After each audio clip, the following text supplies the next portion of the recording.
मी आशा रमेश झोडगे हे सांताक्रूज मध्ये राहते. मला बेमसीनी 10,000 लोन दिला आणि शिंदे साहेबांकडनं लाडक्या बहिणीचा 3,000 आले. हा व्यवसाय मी चालू केला आणि आमचे महाराष्ट्राचे सरकार आले, त्यांनी सगळ्या योजना काढल्या महिलेसाठी. आम्ही खूप आभारी आहे त्यांचे. त्यांनी नेहमी निवडून यावा आणि आमच्या सुविधा समजावा आमच्या परिस्थितीच्या. तेच आम्हाला पाहिजे. फक्त हात जोडून आम्ही शिंदे साहेबांना नमस्कार करतो.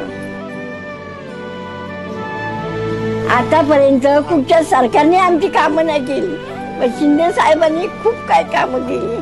महिलांसाठी सुविधा काढल्या, सगळं काय केलं. ज्येष्ठ नागरिकांसाठी पेन्शन पण त्यांनी काढली.